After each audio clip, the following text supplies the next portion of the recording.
So welcome, welcome, welcome, our beloved and brilliant colleague, Adriana. It's been far too long, and I'm just so excited to build with you and to connect. And as always at Setsi, we begin all things by giving thanks to our creator, by acknowledging the original stewards of the various lands we're on.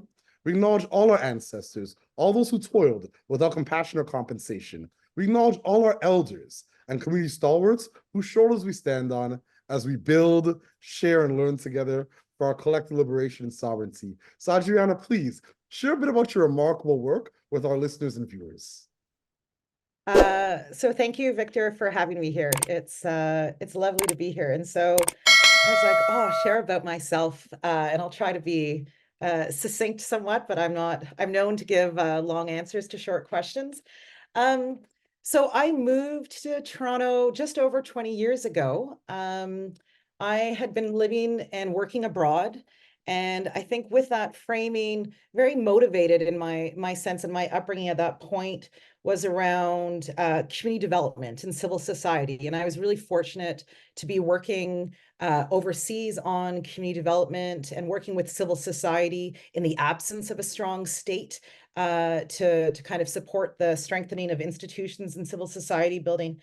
And I grew up in Ottawa, born and raised. And again, I was really lucky to have a sense of a world that was so much bigger than Ottawa. And it was so connected to my family in Bolivia, my parents' work and living in places around the world, and dinner conversations that were filled with stories on liberation theology and the work of Latin American revolutionaries and really thinking about um, what what does it mean to have a strong civil society, and why is that important, and what does it mean to be building and developing our communities and entrenching the values and the struggle of social justice. And so that was kind of uh, what motivated me early on. And I think, like a kid who does what their parents do when they, oh, I want to be my parents when I grow up. I kind of thought of that as a sense of the other, right? The sense of like, oh, overseas, international development, community development. And so the first couple of years of my career were abroad. And I had this moment where there was a significant paradigm shift for me. I was sitting in Afghanistan with a group of women. At that time, it was under the time of the Taliban. And I was sitting there and I was sharing with them what December 6th meant to me and talking to them about the Montreal massacre as over the years of a kid who had kind of gone through that time period, which was very formative to me in my own identity and activism as a young woman. And sitting there and explaining the impact that it had, what it meant for our country, talking about domestic violence and gender-based violence in Afghanistan with women under the Taliban. And they kind of looked at me and they were kind of like, one, those problems exist elsewhere, and kind of seeing this issues across the spectrum of the world and that sense of solidarity across the world. And then the second question is like, well, why are you working on those issues here and not there? And already I had been going through, there's nothing like, being abroad and all of a sudden having all the exoticism of being the expat and all of that stuff, of this role of what is my local legitimacy? Like, where do I get my accountability, my legitimacy to work and speak on these issues? So pretty much I said, I'm going to go back to Canada and I'm going to understand, what does community development look like as my vocation in my place of origin? And so I moved to Toronto, basically because I didn't want to live in Ottawa for a range of reasons. That's like a different thing. And I've spent the last 20 years, I think, building that local legitimacy, trying to understand the systems and structures of what does community development look like? What are the systems and structures that entrench inequity and oppression and poverty in our communities? And what are the lever points and possibilities for me and for the institutions that I get to work with and the organizations to address that? And I think hopefully build a local legitimacy and a credibility on those issues that kind of stead me well of 20 years of working on these things and thinking about my commitment to community as a place-based commitment to the city of Toronto. And And that's kind of who I am, aside from this amazing mother of this, I'm amazing mother, this mother of this amazing child and this partner. You know, I think I'm from my family, my faith, my friends, all of these things are very much layered on to who I am and not limited to time and space nor linear. And so, yeah, so that's a little bit about me. I live and breathe these issues, and it's vocational. I think it's very that word vocation of committed. My spirit's committed to how do I make my worlds better, and how do I make them more just and more equitable, and how do I name and respond to oppression that I see. Ashe, ashe, ashe. You epitomize a credible messenger. And this is Mhm. more than vocational. Since the day I met you, you've been doing this work with such commitment, passion, and authenticity. So once again, I just applaud your leadership and the fact that we're still on this journey. And We're and still on this journey together, Victor. absolutely, family, absolutely. So my next question, what's inspiring you right now? What has you curious right now, or what's keeping you up at nights?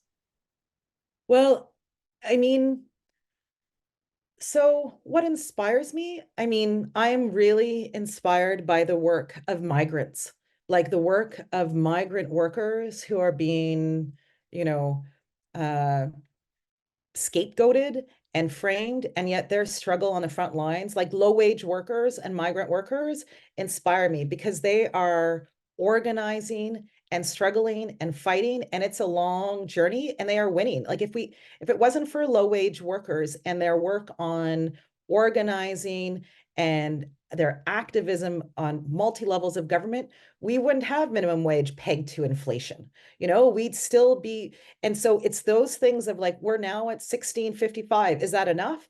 Definitely not. But it's the work to get there, and not only to get the wins, but to hold the wins. And that inspires me. Similarly, like migrant workers who, you know, work 2, 3 jobs, have tied permits, are struggling, and yet they're out there on the streets talking about their rights, talking about the humanity and dignity of everyone, and reminding us on how we have to see the humanity and dignity of everyone, and not just have it nuanced by, where you were born. Like for me, that's really inspiring because that's the work, and that's the effort. And if they can find, after working 2 jobs, they can find time to keep on organizing and struggling. I find that, I find that to me one of the most inspiring things, and a reminder of the long journey of this work, that this isn't a 6-month win or a horizon of 1 year, that these are issues that our low wage workforce have been struggling and fighting for decades. And that I think is really important right now, where it can feel hard and challenging because things are really dire. And I'm really fortunate to work at a place at Metcalf where we have, part of that is like the hopeful visions. What you gotta have hopeful visions. That's what justice looks like. We got to keep on working forward. And so for me, that inspires me. The organizers, the activists, and the people who are fighting for their rights and the rights of others on long-term systemic issues, and reminding us of what solidarity needs to look like. Absolutely. I couldn't agree more. We actually just finished our quarterly solidarity working group meeting about an hour ago. We had over 90 participants. And when you talk about hopeful visions, we need hope right now in these times of deep polycrisis and polarization. And one of my elders from the West, Cornell West, funny enough, he says that love is justice, what justice looks like in public. So I feel like that Mhm. hopeful vision piece is absolutely beautiful and absolutely timely and needed. And the last thing I'll mention around what you just shared, one of my colleagues, Jean-Marc from PFC yesterday, he said something remarkably insightful that was beautiful. He said, we don't have the luxury to despair. And I think that I agree. When we think about liberation theology and some of the things that our ancestors, our elders, our parents that struggle with, like we have to be hopeful, or Yeah. else these crises will just weigh on us. And yeah, and there's no way that we can create and innovate or address any of these very pervasive challenges. So once again, I applaud you and I appreciate your leadership and your candor. So my next question, what challenges and barriers do you face in your work, and how are you and your colleagues working to overcome some of these challenges and barriers? So, I mean, I think the challenges are how to keep a strong civil society. Like for me, I think there's different approaches to philanthropy and the way that one thinks social change happens. But I think it's really important that uh, that philanthropy helps underpin civil society, because civil society needs to balance the state and the market.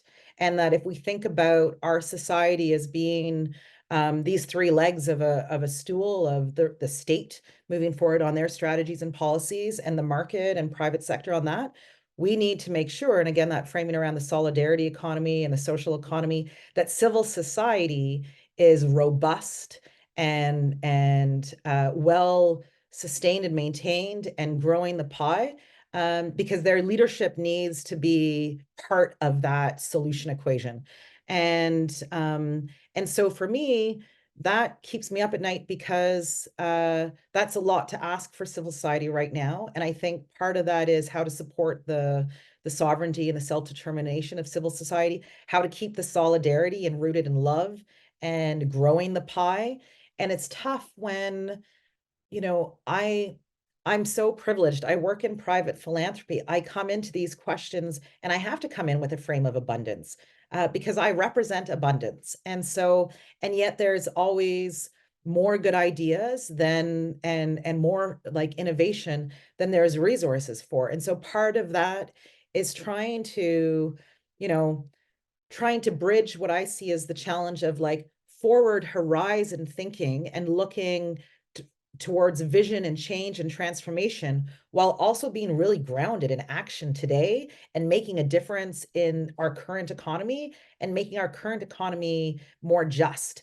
And obviously one wants to like, you know, dismantle it all and break it all down, but you know, what does that mean for the current people who toil without compassion and without compensation, or their compensation is so not what it is real to survive? And so, what does it mean to center and root that immediacy in our immediate action and strategy and policy work, while also keeping our eyes on the horizon of transforming our structures, which we know is a long journey as well. And so it's like straddling these two temporal states of time, of the present and the future, and straddling you know, moving the deck chairs on a sinking ship versus, you know, like those are hard things for organizations. And then of course, you know, these intersection of before, you know, and listening to this across like everywhere. Before it was like, if you could get a good job, then things would be okay. But now housing, food, employment, like all of these things are like the environment, all these things are in polycrisis. And so we do need to be transformative, but it also puts a lot of pressures on organizations, leaders, let alone the people who are experiencing the implications of these oppressive systems. And so, yeah, that kind of keeps me up at night, because I'm like, what can I do? And how do I use the power that I'm part of? And how do I use it? And so, you know, in the question of like, what do I do? I think part of that is knowing that successful social change for me is like a trifecta of, you know, organizational capacity, personal individual leadership and vision, and clarity and potency of strategy. And you kind of need to have those three things working in tandem. Sometimes, you know, like Meatloaf song, 2 out of 3 ain't bad, but you know, it's really how do those three things work? And there's lots of really good ideas out there, but they need the other two components, or lots of really good organizations out there, but they need the other two components. And so working over the long term and over the long haul of knowing, you know, the grants and the organizations we work with, we have 10-year relationships with on some of them, you know, and they start with visions that, like the land trust movement, that at first they're like, come together, but we don't have land. And now, the Parkdale Neighborhood Land Trust has 80 units. Like, but that took 10 years. And I think that's part of the work. The minimum wage campaign took, 10 to 15 years and keeps going. And being able to keep our eye out and understand policy, and in a way, I talked to a friend and I said it was kind of like the regifting of policy sometimes, where people are like, look what we've done. And I'm like, you already announced that policy. That's not new, or the regifting of policy, like regifting of the loot bag, where you're like, I was the one that fought for that policy. And now you're telling me that back to appease it. Like, we've got to make sure we hold our leaders accountable, and we hold the state. Because sometimes we've had really good relationships with the state, and what does it mean when we don't? And it requires, and so for me, that's what's really important, that civil society is robust and that we focus on action.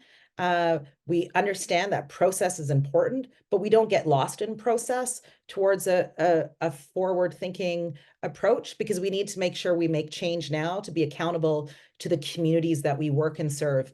And I think part of that for me is understanding who our organization's constituencies, because that's the credibility and the economic democracy that's required in this work. That it's not just I have a cool idea, it's like I work with community, and that's what gives it credibility and community centeredness versus individual aspiration, which I think is like the heart of civil society.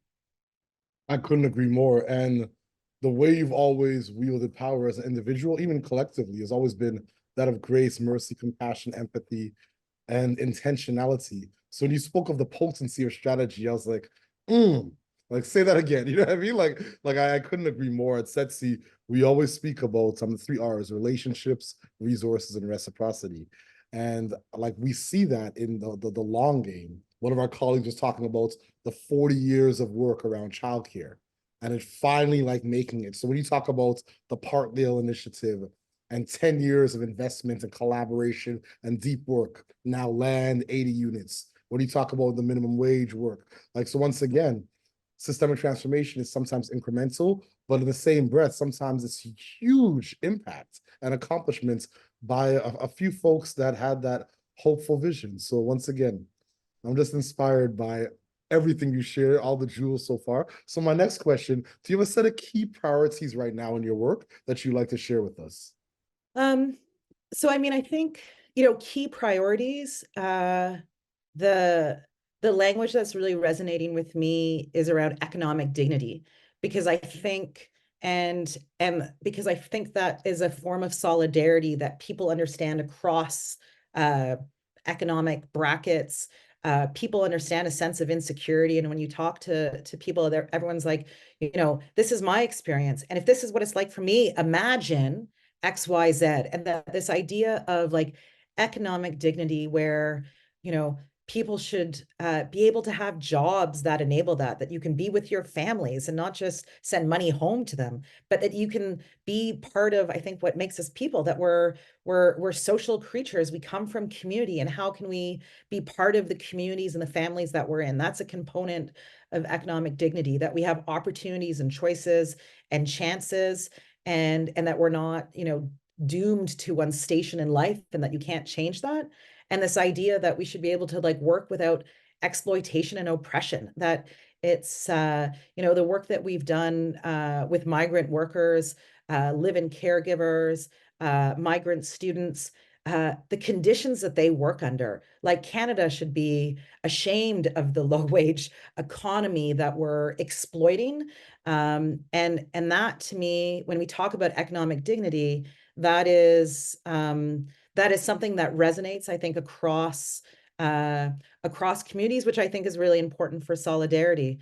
And I'd say, like, it's interesting when you were speaking earlier, like, for me, when I think about the frameworks and things that help me in both my work and in what inspire me and what are my priorities, over COVID, I'd start going for walks around the same block, more or less, to my son's school.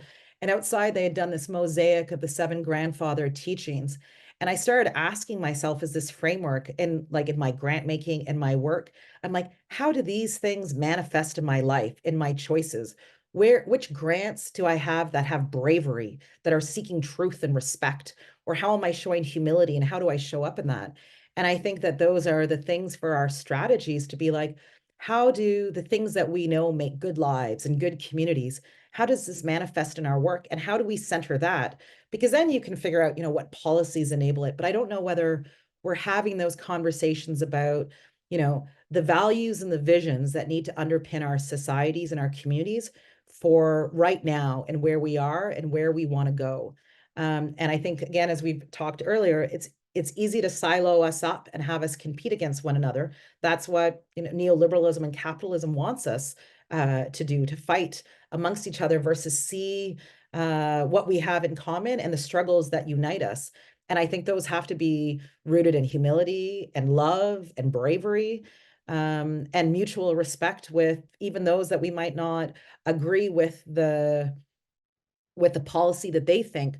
But it's helpful when we know that we're both forcing ourselves to fight for the same thing of economic dignity. Like that to me unites. And then we can unpack, what does that look like, and why do some people say it's for whom and why not others? And yet if we root it in our humanity is not divided by one's passport, and that's something that kind of I catch myself in, and I continue to grow and be challenged. And I love learning from the people I get to work with, because that's hard to kind of constantly like not think about it abstract, but actually think about what does it mean in your everyday work. So yeah, so those are some of the things that are focusing on. And I think also helping the long journey. There's lots of things that are happening. And the most important thing for me in community development that I've learned and in philanthropy is this isn't linear, and this doesn't happen in 2 years and 3 years. And so you've got to be committed for the long haul, and therefore be really specific and clear and intentional about what are the journeys that you're going on, because you can't go on all journeys. And so the where you want to commit is really important, and how you make that assessment for those choices is something that I spend a lot of time reflecting on.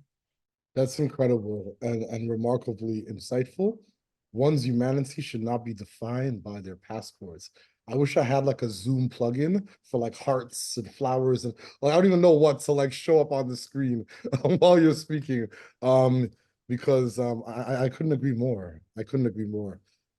So yeah, once again, thank you for your leadership and all those jewels and actionable insights. So my next question, how do you feel about the future of philanthropy right now? Are you pessimistic? Are you optimistic? Do you have hopeful visions? How do you feel?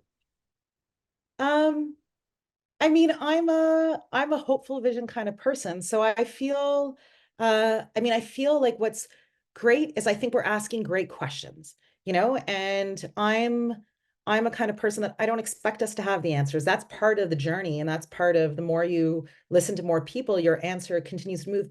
But having the sense of the direction of where you want to go, I kind of frame it of like, uh, we'll figure out what fills a suitcase, but first let's figure out where we want to go. And so I think philanthropy is asking really good questions and interrogating itself and being held accountable in a way that it hasn't been. And I think that manifests itself in different ways.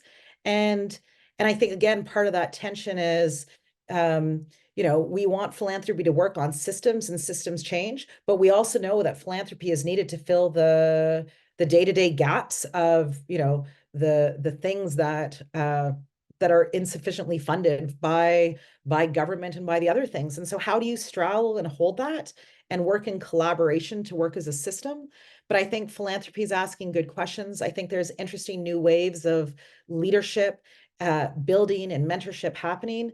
And I also think like philanthropy is being detethered from only just big forms of wealth, right? And so we're learning and we're being reminded that we have different models of what giving and reciprocity and mutual aid has been for centuries. We have models to learn from, and to be reminded that social capital has been alive and well in low income communities. That was survival of how you do that. And so So I'm hopeful for philanthropy, but I'm also wanting to make sure that we don't feel so good about ourselves and give ourselves a pat in the back, because part of that is continuing to do the work and to continue to be held accountable for the work that we do.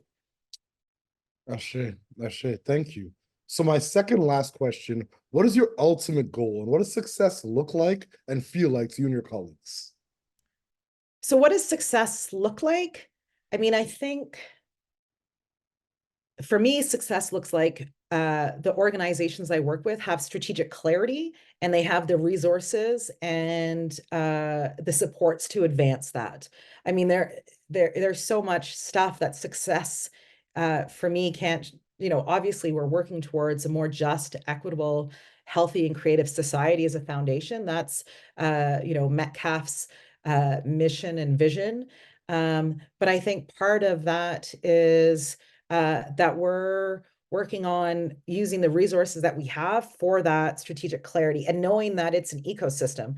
It's not on the shoulder of one leader or one organization, and it's the plurality of ideas and actions and leadership that come together and grow the pie and make it the sum of the parts. Like, and that's how that to me is success, a really dynamic, rich, provocative ecosystem of this work, and that we see our work defined by our vision and not defined by our funding sources, that we're not defined by where we get our funding, where we see solidarity and similarity based on our vision. And that to me is success.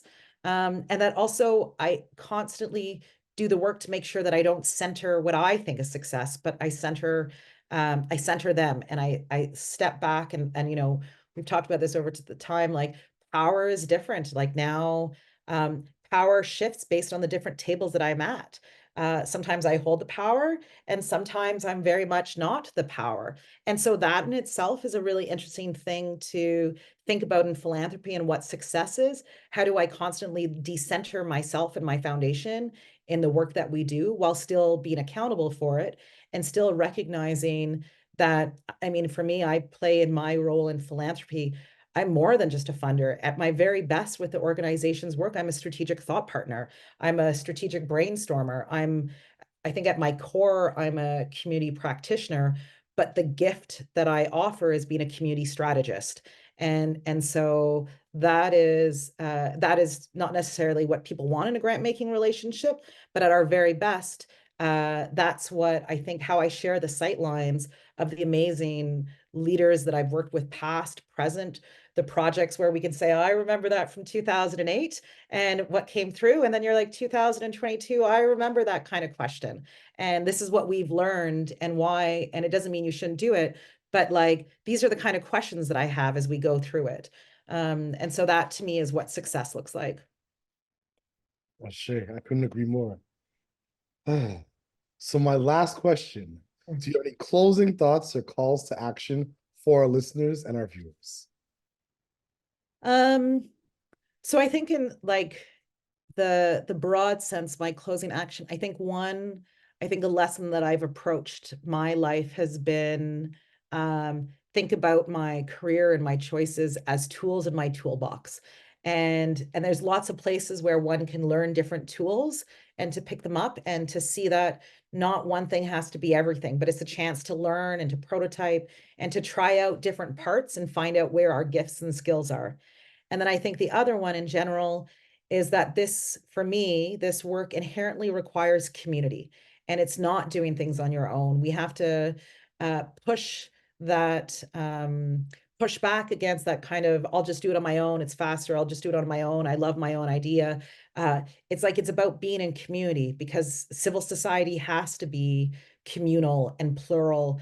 And that's the pushback against individualism that makes it like center ourselves, that we need to be connected to things. And so my call to action is, how are people connected to their communities? Who are their constituencies that they're part of and that they feed into and that they're accountable to? Because I think we have to think about our work in relationship to others. Ashe, Madasi, Pa.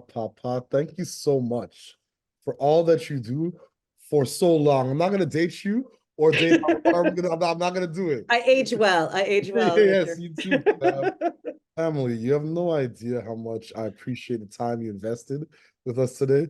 The fact that we're still on this journey together, your thought leadership, the practitionership, the community strategy work that you do, the work that you do as a mother, as a family, how your faith intersects with your work, your vocation in this work. It's just inspiring. It's always been inspiring. The evolution is even more inspiring. And yeah, I was looking forward to this all week. And yeah, you didn't disappoint, and you never have, and I don't think you ever will. So I just really appreciate all that you stand for, all that you represent, and all that you bring to this work, and all that you bring to this world. And as always at Setsi, we close the way we began, by giving thanks to our creator, by giving thanks to the original stewards of the various lands we're on. We acknowledge all our ancestors, all those who toiled without compassion or compensation, all our elders and community stalwarts whose shoulders we stand on as we build, share, and learn together for our collective liberation and sovereignty. Thank you so much, fam. I so appreciate you. Blessings.